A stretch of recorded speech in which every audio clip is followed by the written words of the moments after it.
The room Oh froze when Princess my Charlotte collapsed God. to the floor, tears streaming down her face.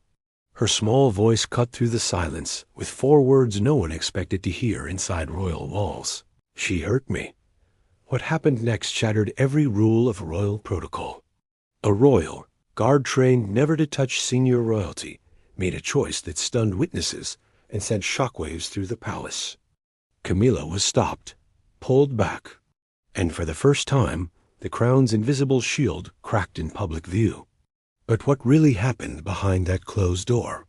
And why did Prince William react the way he did? Before we go deeper, take a second to support the channel. If stories like this keep you hooked, tap like, subscribe, and share this with someone who follows the royal family closely.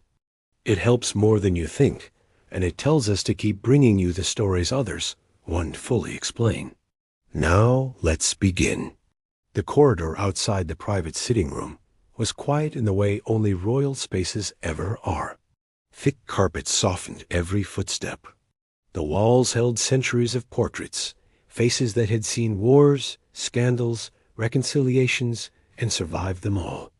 Nothing about that afternoon hinted at chaos. Nothing suggested that, in a matter of seconds, protocol would crumble under the weight of a child's tears. Princess Charlotte had been laughing moments earlier. Not loudly royal children are taught early how to contain joy, but enough to be heard. A light, carefree sound, the kind that makes staff smile without meaning to. She stood near the window, small hands resting on the sill, talking animatedly about something only a child could find fascinating. Then the laughter stopped. Witnesses would later say it happened too fast to fully process. 1 second Charlotte was upright. The next she staggered backward, her face draining of color. Her knees buckled, and before anyone could reach her, she collapsed onto the carpet. The sound wasn't dramatic. No loud crash. Just a soft thud, followed by a sharp intake of breath that seemed to pull the air out of the room. For half a heartbeat, no one moved. Then came the crying, not polite tears. Not the quiet sniffles children sometimes use to mask embarrassment. This was raw, shaking, the kind of crying that makes adults instinctively panic because it carries fear inside it. A lady-in-waiting rushed forward. Another staff member froze mid-step, eyes darting between Charlotte and the adults present. And standing a few feet away stiff, composed, unreadable, was Camilla. Charlotte tried to sit up, failed. Her small hands trembled as she pressed them into the carpet, as if the floor itself was the only thing keeping her grounded. And then she said it. Her voice was small, cracked, but clear enough that no one could pretend they hadn't heard. She hurt me. 4 words. No accusation layered with explanation. No dramatic gesture. Just a child, overwhelmed, stating something as simply as stating the sky is blue. The room went still. Royal spaces are built on silence, controlled silence. But this was different. This was shock. The kind that tightens throats and slows time. Eyes turned, almost against their owner's will, toward Camilla.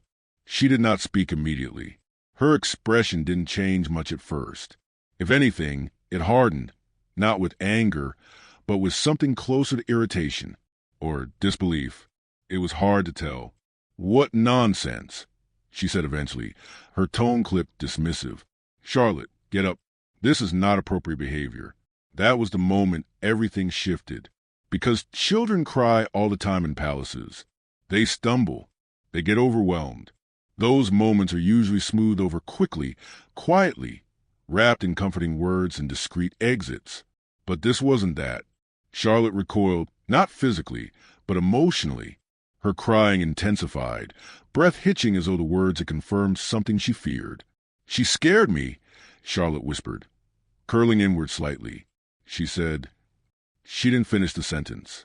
She didn't need to. The royal guard stationed near the doorway had been trained for moments like emergencies, fires, intruders, medical crises. Never this. His posture changed before his mind fully caught up. One foot shifted forward. His gaze sharpened, scanning the room not for threats from outside, but from within. Protocol screamed at him to remain still. Royal hierarchy screamed louder. But another instinct, older, more human, cut through both. Protect the child. A senior staff member moved to pick Charlotte up, murmuring reassurances. It's all right, darling. You're safe. The words were automatic. Practice. But Charlotte's eyes were fixed on Camilla. Wide. Wet. Afraid. I don't want to be near her, she sobbed. That was when Camilla stepped forward. Enough, she said sharply. This has gone far enough. The temperature in the room dropped. Even the portraits on the walls seemed to watch more closely. The guard's hand tightened at his side. He did not touch Camilla, not yet, but he moved, subtly placing himself between her and Charlotte. It was a fraction of a step, almost imperceptible, but in royal terms it was seismic. Camilla noticed. Her eyes flicked to him. Cold, assessing, accustomed to obedience. Stand down, she said. He didn't. For the first time in that room, authority met resistance. Ma'am, the guard said carefully, voice steady but firm, please remain where you are. The words were polite. The implication was not. A murmur rippled through the staff. This was not how things were done. Guards did not instruct senior royals. Ever. Charlotte let out a sharp cry at the raised voices, burying her face into the shoulder of the staff member holding her. And somewhere deep inside the palace, a quiet alarm seemed to go off, not literal, but symbolic. Something had crossed a line that could not be uncrossed. Camilla straightened, chin lifting. Do you have any idea who you're speaking to? Yes, ma'am, the guard replied. And I also know who I'm protecting. That sentence would later be replayed in whispered retellings, stripped of emotion, analyzed for insubordination. But in that moment, it wasn't defiance. It was duty redefined. Another guard appeared at the far end of the corridor, alerted by the disturbance. His eyes took in the scene quickly. The crying child, the tense staff, his colleague standing where no one expected him to stand. He didn't ask questions. He stepped beside him. 2 guards, 1 barrier. Camilla's lips pressed into a thin line. Remove the child, she said coolly. This conversation is over. But the child was already being carried away, clinging tightly, still shaking. And as she passed the doorway, her small voice echoed back one last time. She was angry. That was all. Moments later, the room was empty except for staff and guards. The laughter from earlier felt like it belonged to another day, another life. Word spread the way it always does in places built on secrets. Quietly, efficiently, and with just enough distortion to make it dangerous. By the time Prince William was informed, the story had already begun to harden into something bigger than an incident. A child had collapsed, a guard had intervened, and royal order had been disrupted, not by rebellion, but by tears. What really happened in that room was still unclear, but one thing was certain. The palace had just crossed into territory it had spent generations avoiding, and the consequences were only beginning. The royal guard had been trained to disappear. Not literally, of course, but emotionally. Guards were meant to be fixtures, part of the furniture, seen but never noticed.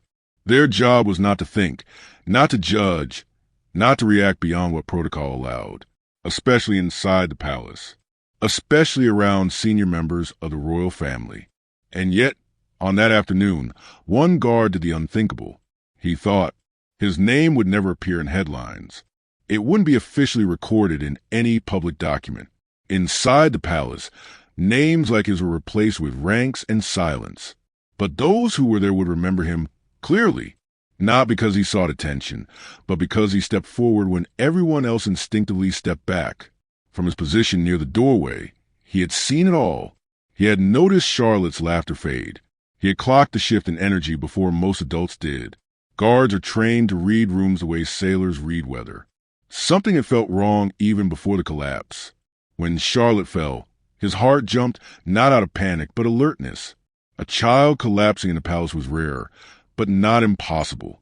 What followed, however, was something no manual prepared him for.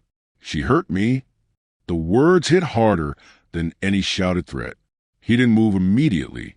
That part mattered. He gave the adult space to respond. He waited for reassurance, comfort, de-escalation. It didn't come. Instead, he heard dismissal, sharpness, authority being used not to calm, but to control. And then he saw Charlotte's face. It wasn't just tears. It was fear. The kind children show when they feel powerless in a room full of powerful adults. That was the moment his training split in two directions. Protocol said, remain still, observe, do not interfere. Duty said something else entirely. Protect those who cannot protect themselves. That principle was drilled into him long before royal service, before polished boots and ceremonial uniforms. It was older than monarchy, older than titles. When Camilla stepped forward, his body reacted before his mind gave permission. A half step, a shift in stance, enough to create distance. He knew instantly what that movement meant. Inside the palace, distance equals defiance. He also knew there was no undoing it. Camilla's command to stand down came with an expectation, one she was used to being obeyed without question. For a fraction of a second, the guard considered compliance, the easiest path, the quiet path.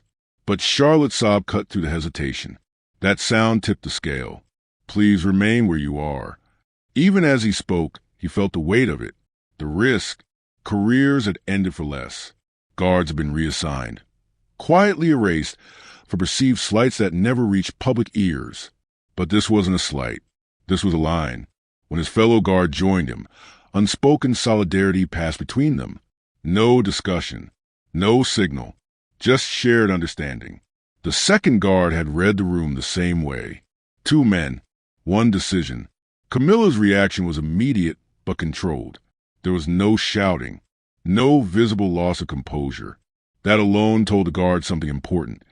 This wasn't a misunderstanding she intended to clarify. It was a situation she intended to dominate. And for the first time in that space, dominance failed. After Charlotte was removed, the guard expected consequences to come swiftly. He braced for orders, reprimand, removal.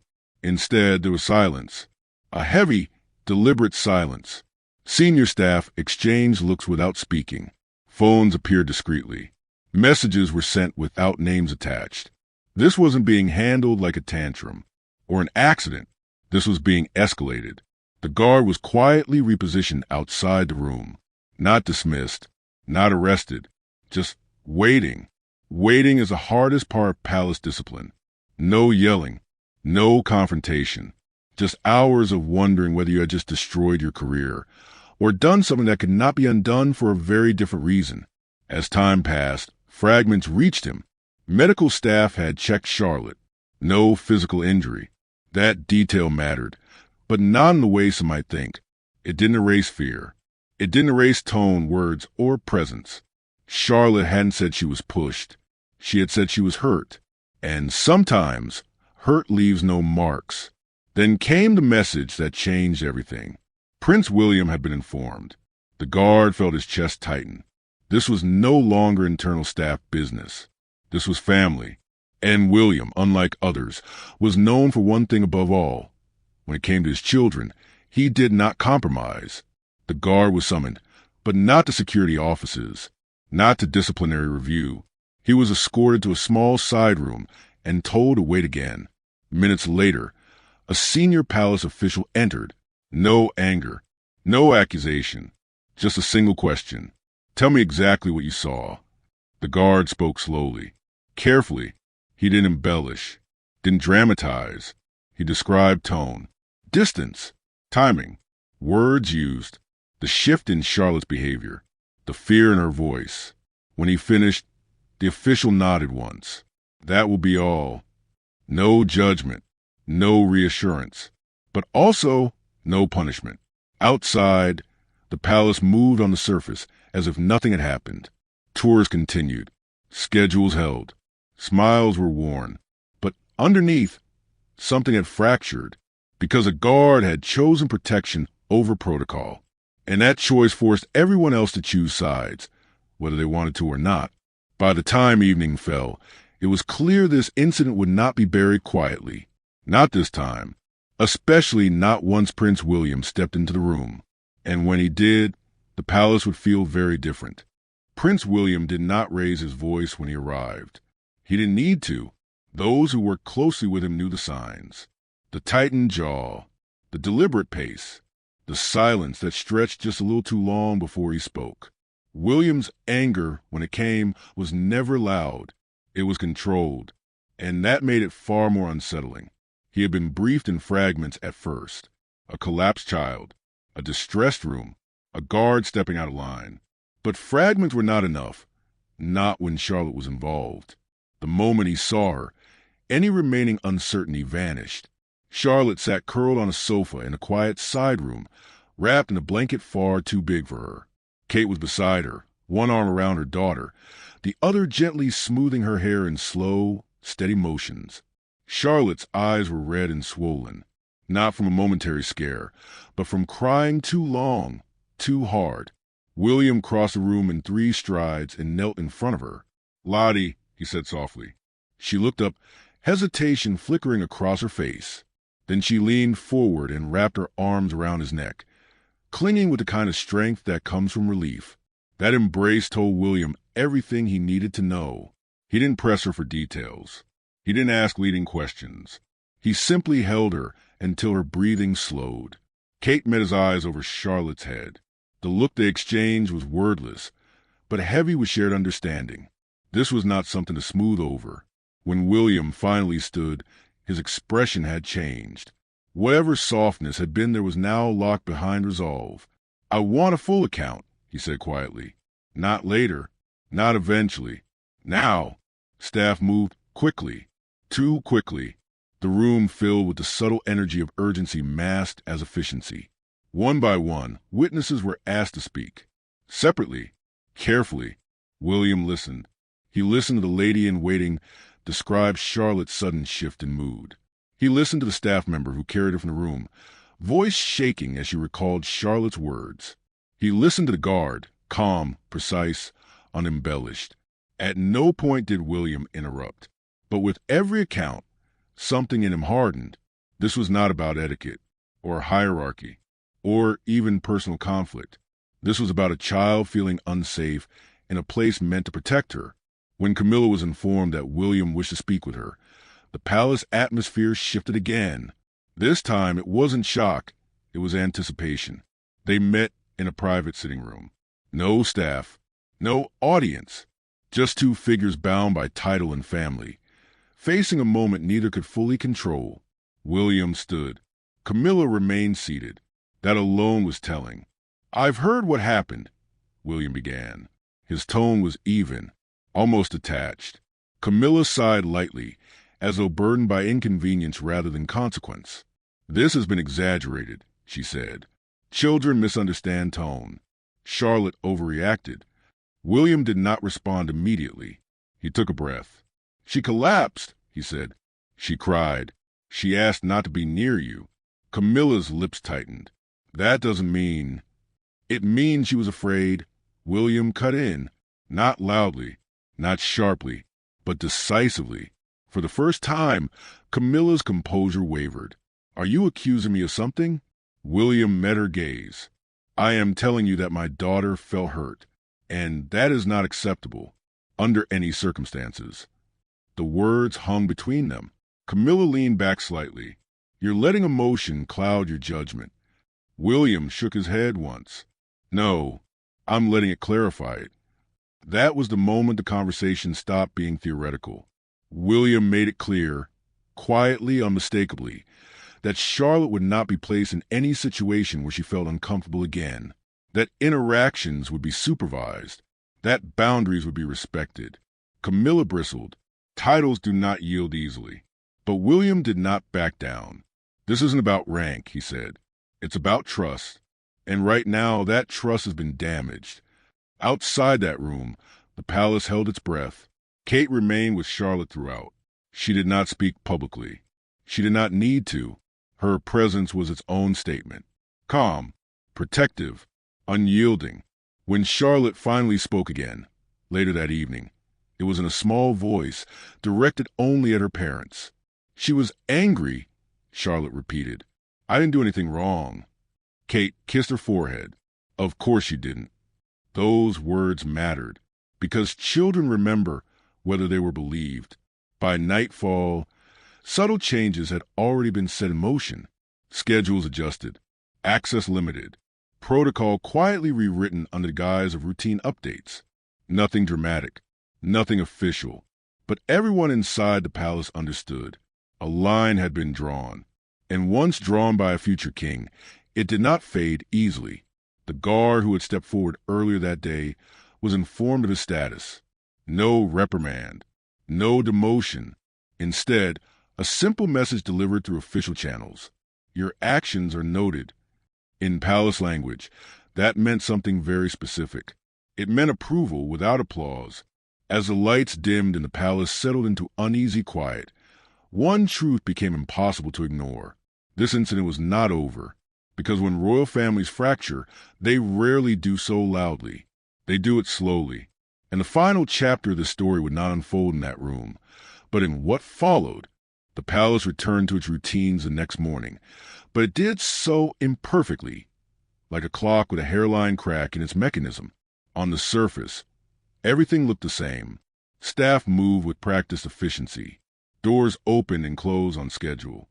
Smiles appeared when required. Yet something had shifted. It was subtle at first. A chair repositioned before Charlotte entered a room. A pause before invitations were extended. A new face, always calm, always alert.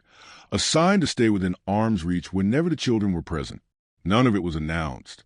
None of it was explained. But inside royal walls, silence often speaks loudest. Charlotte herself changed, too, though only those closest to her noticed. She became quieter in group settings, more watchful. She reached for Kate's hand more often, holding on just a second longer than before. At night, she asked questions children ask when they're trying to understand the adult world. Why was she angry? Did I do something bad? Will it happen again? Kate answered each one patiently, honestly, without feeding fear. And each time, she made the same thing clear. You are safe. Those words became an anchor. Prince William, meanwhile, did not allow the matter to fade into palace memory. He never raised it publicly, never allowed a leak. But behind closed doors, the tone changed. Conversations that once relied on assumptions were now explicit. Boundaries that had existed only as traditions were redefined as rules. Access was no longer automatic. It was conditional. For some, this was unsettling. Camilla, in particular, felt the shift sharply. Invitations grew fewer, interactions shorter, conversations increasingly formal. Where familiarity once existed, there was now distance. No accusations were made, no statements issued. But the message was unmistakable.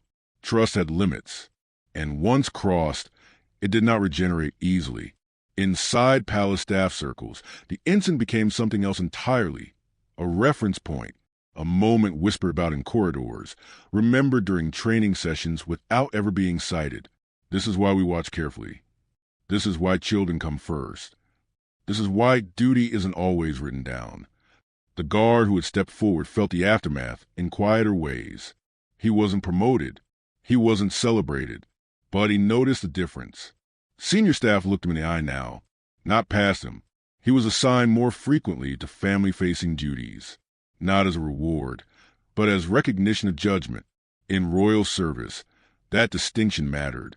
One evening, weeks later, he found himself stationed outside a private family area as Charlotte passed by, holding Kate's hand. She glanced up at him, hesitated, then gave a small nod. It wasn't gratitude. It was acknowledgement, and that was enough. As for Camilla, public appearances continued as usual. Smiles for cameras, measured statements. The crown is built to absorb discomfort without showing cracks. But internally, the dynamics had changed.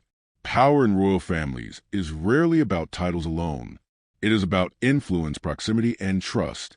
And in the quiet recalibration that followed, Camilla found herself standing just a little further from the center. No confrontation followed. No dramatic fallout. Instead, there was something far more final. Distance. Prince William and Kate became even more deliberate in how they shielded their children, not just from public scrutiny, but from emotional harm. Decisions were no longer deferred. If something felt wrong, it ended immediately, and that clarity sent ripples outward. Staff understood that children's well-being was no longer negotiable, not for tradition, not for hierarchy, not for convenience. In time, the story faded from immediate memory. New events took its place. Headlines moved on, as they always do. But inside the palace, this moment lingered, because it marked a quiet turning point.